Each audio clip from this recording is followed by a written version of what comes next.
ડાકલા સાંભળવા હું જાઉં ડાકલા વાગતા ને ભૂવો ધૂણતો ડાકલામાં હું આવું બોલે અને મારા કાને સાંભળ્યું છે. અને હમણાં 2-3 દી પહેલાં તો એક ગૌ કથા કરતા બાપુ ગાયોની કથા કરતા કરતા ડાકલાની કથા કરવાની અને પાછું એવું બોલ્યા કે આ ભૂત ભુવાન ડાકલા આ વેમીને વળગે ભુવાય ખોટા છે અને આ ડાક વગાડે ઢોંગ છે ને ધતિંગ છે ને એવું બોલ્યા. બોલો ગાયોની કથા કરતા કરતા વ્યાસપીઠની મર્યાદાની ખબર ન હોય ને એને વ્યાસપીઠ ઉપર બેહાય એટલે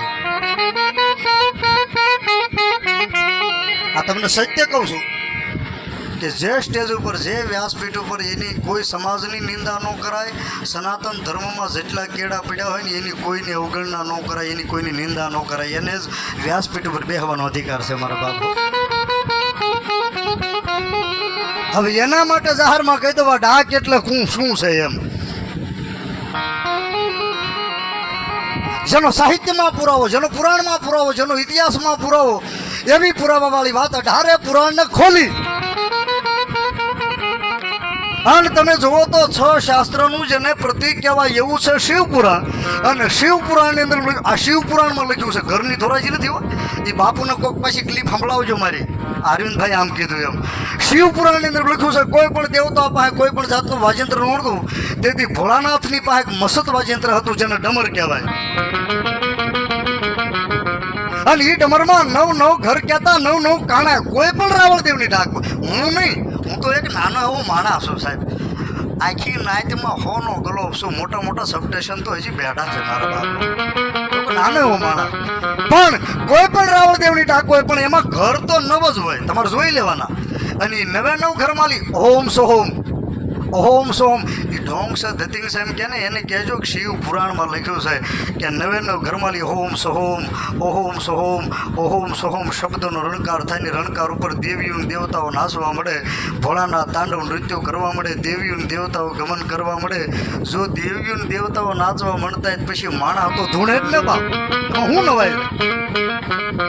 ઇતિ વિશેષતાની વાત કરું બરાબર મારા શબ્દ પુસુરતા બાંધજો. વાઘ વાજંત્રથી માંડીને રીધમ સુધી એમાં તબલા આવી ગયા, રામઢોલ આવી ગયા, દુનિયાના બધા વાજિંત્રો આવી ગયા. પણ દુનિયાના બધા વાજિંત્રોને કાંઈકનું કાંઈક સડાવે તો વાગે, નહીં તો ન વાગે. કેવા કોકને કડિયું સડાવવી પડે, કોકને નટબોલ સડાવવા પડે, કોકને વાધર સડાવવા પડે, કોકને ડટા સડાવવા પડે. આ તમારી નજર સામે આ તબલાને જુઓ, ડટા સડાવે તો વાગે. આ બેન્જોની બનાવટમાં ઝીણે ઝીણા નટબોલ સડાવેલા હોય તો વાગે. દુનિયાના વાજિંત્રોને કાંઈકનું કાંઈક સડાવો તો વાગે, નહીં તો ન વાગે. પણ ઓલ દુનિયામાં એક જ એવું વાજંત્ર છે એને ઉતારો તો વાગે, એ છે આ શિવ ને શક્તિનું ડમર બાપ.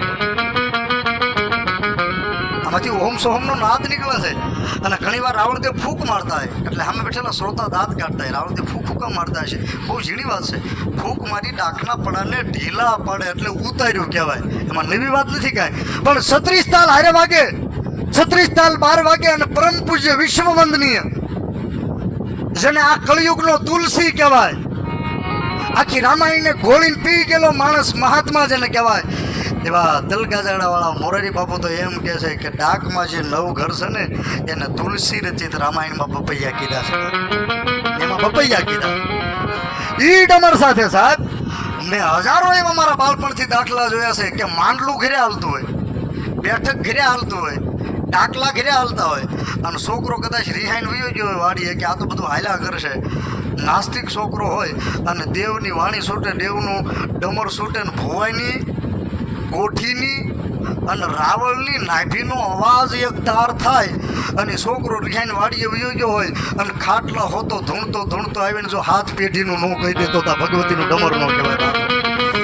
આ ઈ છે આ ભૂત ભુવાન ડાકલા ઈ નથી. એને કહેજો આ શિવને શક્તિનું ડમર છે. અને શિવના સીધી લીટીના કોઈ વારસદાર હોય તો ડાબે હાથ જેને ડમર આપ્યું એ જોગી છે. રાવણ તો પછી જોગી છે. અને એને એ કહેજો કે આદિ ગુરુ શંકરાચાર્ય, હું મારું નથી કહેતો, સનાતન ધર્મની ધરોહર જેના પર ટકી છે એ આદિ ગુરુ શંકરાચાર્ય છે. એમ કીધું છે કે જોગી જંગમ સંન્યાસી શેવડા, 5મું દર્શન દરવેશ, 6ઠું દર્શન બ્રહ્મકો એટલે બ્રાહ્મણ, નહીં મીન કે મેઘ. આપણા હિન્દુ ધર્મ સંસ્કૃતિના 6 ખડ દર્શન છે. એમાં પહેલું દર્શન કોઈ હોય તો એ જોગીનું છે, એ રાવણનું છે મારા બાપ. પાંડવોએ આ જેવી તેવી નાચ નથી મારા, હું વખાણ નથી કરતો. પણ સાંભળજો, એના તમને પુરાવા આપું છું. પાંડવોએ ધર્મયજ્ઞ કર્યો, નોળિયો હોનાનો નો થયો, ધર્મની ધજા સડી નહીં. એટલે ધર્મરાજ યુધિષ્ઠિરે પૂછ્યું પંડિતોને બોલાવીને કે આ એ ધર્મયજ્ઞ પૂરો થયો છે કે નથી થયો? નોળિયો હોનાનો કેમ ન થયો? આ ધર્મની ધજા સડી કેમ નહીં? કે બાપુ આમાં કંઈક મિસ્ટેક લાગે, કંઈક ભૂલ લાગે. શું ભૂલ છે? કે જમવામાં એક જળ કાંઠે એક જોગી જમવામાં બાકી છે. કે તો એને બોલાવો. એ જળ કાંઠે વસતા જોગીને બોલાવે, જમાડે અને એનું પાત્ર ભરે. એને જમાડીને પાત્ર ભરે.